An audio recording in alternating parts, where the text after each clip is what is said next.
Punjab police के DG law and order अर्पित शुक्ला और Delhi police के स्पेशल कमिश्नर जसपाल सिंह वृंदावन पहुंचे, जहां पर उनके साथ मथुरा वृंदावन नगर निगम के उपसभापति मुकेश भी मौजूद रहे, जो कि हरियाणा से आकर भगवान श्री कृष्ण की भक्ति में लीन होने के लिए धर्मनगरी वृंदावन में भगवान भजन के साथ गरीबों के लिए दान पुण्य करने वाले पूर्व प्रिंसिपल और समाजसेवी शादी लाल वर्मा के निधन के आयोजित श्रद्धांजलि सभा में शामिल हुए और उन्होंने अपनी वाणी से समाजसेवी के द्वारा किए गए कार्यों की प्रशंसा करते हुए उन्हें नमन किया। पंजाब के डीजी अर्पित शुक्ला और कमिश्नर ने श्रद्धांजलि सभा में पहुंचकर शादी लाल वर्मा को श्रद्धांजलि दी। वहीं अर्पित शुक्ला ने बताया कि शादी लाल का जन्म 1940 के पाकिस्तान के गुजरांवाला में हुआ था और बंटवारे के समय वह अपने परिवार के साथ वहां से पलायन कर भारत आ गए थे।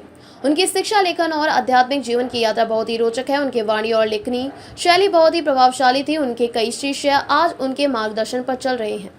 उनकी कई पुस्तक जो रचनाएं, धार्मिक पत्रिकाएं, कविताएं और आध्यात्मिक से जुड़ी हुई हैं। वहीं उनके द्वारा समाज सेवा के क्षेत्र में भी कई बड़े कार्य किए गए। उसी के साथ यहाँ धर्मनगरी में भी उनके द्वारा गरीबों की सेवा का बड़ा योगदान रहा। बहुत ही उच्च कोटि के दयालु होने के साथ साथ उनमें कभी भी क्रोध नहीं देखा। भगवान के परम भक्तों में से एक, जिनके अंदर कभी भी लालच नहीं था। इस दौरान भजन कीर्तन के साथ आज उन्हें याद किया गया, क्योंकि उन्हें भगवान की भक्ति से बड़ा सुकून मिलता था। उनके द्वारा कई पुस्तक रचित की गई हैं, जिनमें से संत वाणी, अनमोल वचन, चमत्कारी साधन, सूत्र, पग बड़े लक्ष्य की ओर, जगत सौंग, झूठ नाता रे, जो हर व्यक्ति के आज दिल में घर कर चुकी है।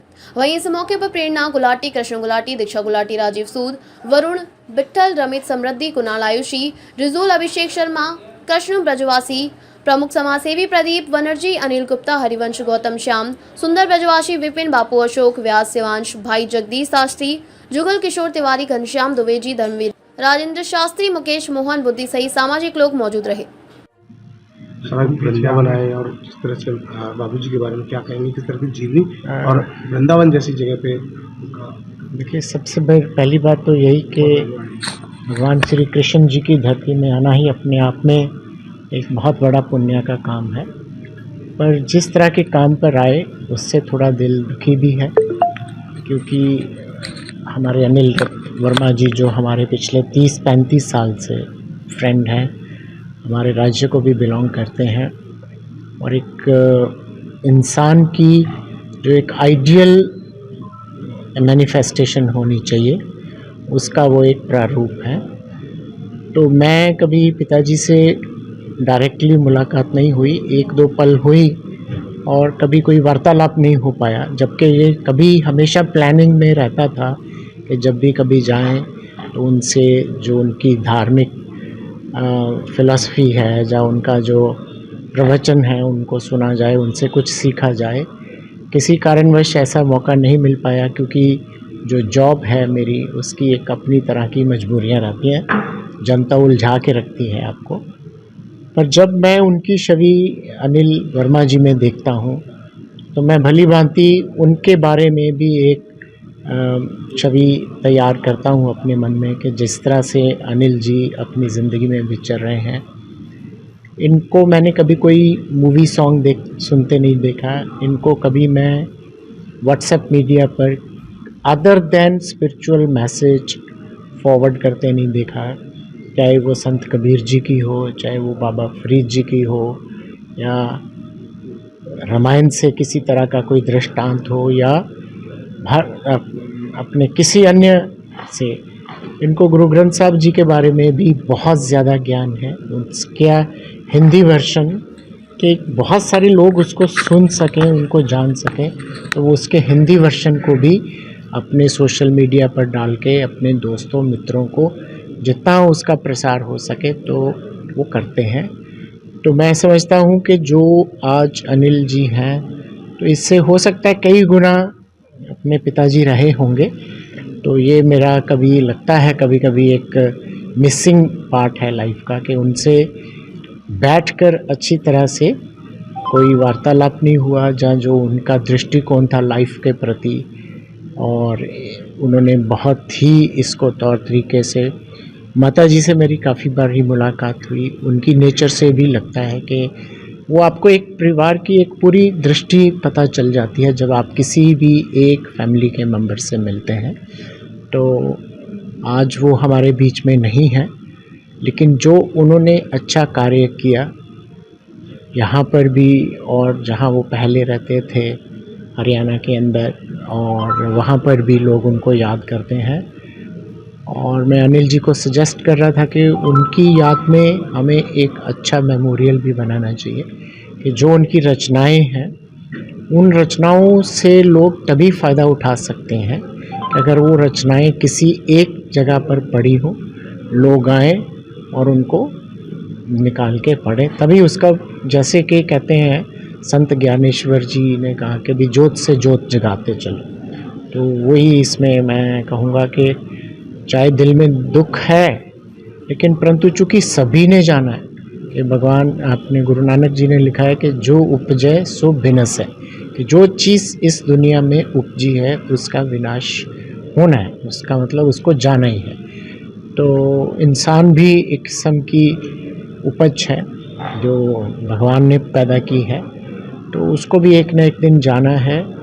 लेकिन किस तरह के तौर तरीके से इंसान जाता है, क्या करने के बाद जाता है, वो मायने रखता है कि वो कितनी लोक सेवा करके जाता है, कितने विश्वविद्यालय स्थापित करके जाता है। अगर हम राजनीति का लें तो वो नागरिकों के लिए कितने हॉस्पिटल, कितनी सड़कें और कितनी सुविधा के काम करके जाता है। तो इसलिए याद वही रखा जाता है जो जनता की सेवा करके जाता है। जी का सुपुत्र हूँ। तो मेरे माता पिता की ये ख्वाहिश थी कि हमें वृंदावन धाम में ही वास करना है, और उन्होंने तो ये कहा था कि हमें कुछ अगर प्रॉब्लम होती है तो हमें इलाज भी इधर ही कराना है, हमें दिल्ली लेके आपने नहीं जाना। तो ऐसे ही हुआ कि वो बाई चांस रात को गिर गए, उनको चोट लगी ब्रेन में, तो उनको मथुरा में ही लेके गए, उनकी ब्रेन की सर्जरी हुई, फिर उनको घर ले आए। घर आके 2 दिन के बाद उनकी वृंदावन में ही मृत्यु हुई, जो उनकी ख्वाहिश थी। तो मुझे तो ये भगवान से बहुत शुक्रगुजार हूँ भगवान का कि उनकी आखिरी ख्वाहिश जो है वृंदावन में मृत्यु, वो पूरी हुई। तो हम उनकी सारी लास्ट जो रिचुअल्स हैं वो कर रहे हैं। अगर बात करें हम उनके वृंदावन के यहाँ की सेवा की, यहाँ की उसकी, तो किस तरह का जीवन उनका वृंदावन को लेकर? मैं तो बहुत ज़्यादा नहीं आता था, मतलब घूमता नहीं था इधर उधर, उनके पास तो हर हफ्ते आता था। बट अब जैसे मैं देख रहा हूँ कि लोग उनको इतना प्यार करते, जिधर भी मैं जाता हूँ कह रहे जी हम बाबूजी को जानते थे, हम बाबूजी के साथ बैठते थे, हम बाबूजी के साथ पार्क में सैर करते थे। तो बहुत सारे लोगों के वो हमें बहुत दान भी देते थे, जो बड़े गरीब लोग घर शो करने आए। तो मेरे को ये सुन के तो बहुत ही अच्छा लगा कि पिताजी ने अपनी वृंदावन में भी इतना बना रखा है। तो प्रभु चरणों में वो विलीन हो गए हैं, तो भगवान उनकी आत्मा को शांति दे। वो अपने चरणों में तो पहले ही ले गए उनको, ये हमें पूर्ण विश्वास है। क्या कहेंगे इस कार्यक्रम उसको? भाई, आज हम पुण्य आत्मा सादीलाल वर्मा जी की शोक सभा में आज यहाँ पर उनको श्रद्धांजलि देने के लिए एकत्रित हुए हैं। वास्तव में उस पुण्य आत्मा का तो आपको इसी से पता चल रहा होगा कि लोग यहाँ वृंदावन धाम में अंतिम समय पर ये ख्वाहिश लेके आते हैं कि हमारा अंतिम संस्कार वृंदावन में हो, परंतु कोई ना कोई कारण हम सभी जानते हैं ऐसा बनता है कि वो बीमार होने के कारण या और कुछ होने के कारण अंतिम समय पर यहाँ अंतिम सांस नहीं ले पाते। परंतु इस पुण्य आत्मा ने अंतिम सांस यहीं पर ली और उनका अंतिम संस्कार भी यहीं हुआ। तो ये अपने आप में ये दर्शाता है कि ठाकुर बांके बिहारी के चरणों में उनकी कितनी बड़ी भक्ति होगी कि ठाकुर जी ने उन्हें अपने निज वास में, अपने निज धाम में उनको अंतिम अवसर दिया। तो मैं ऐसी पुण्य आत्मा को और उनके परिवारीजनों को वास्तव में बहुत सराहता हूँ, और मैं नगर निगम मथुरा वृंदावन की ओर से पूज्य बाबूजी को यहाँ पर श्रद्धा सुमन अर्पित करता हूँ, अपने भावों से भावांजलि अर्पित करता हूँ और अपने शब्दों से शब्दांजलि भी अर्पित करता हूँ। और ठाकुर बांके बिहारी के चरणों में यही प्रार्थना करता हूँ कि हे प्रभु, उनके, क्योंकि बाढ़ें पूत पिता के कर्मा, तो उनके जो पुत्र हैं वास्तव में वो सुयोग्य हैं, और वास्तव में जीवन की सार्थकता की, साध्यता की साधना भी यही है कि अपने पूर्वजों का आशीर्वाद उस परिवार के ऊपर रहे। तो वास्तव में बाबूजी के पुण्य कर्म होंगे कि उन्हें ऐसा पुत्र प्राप्त हुआ, तो ठाकुर जी उन्हें अपने निज धाम में वास देंगे, ऐसी हमारी प्रार्थना है।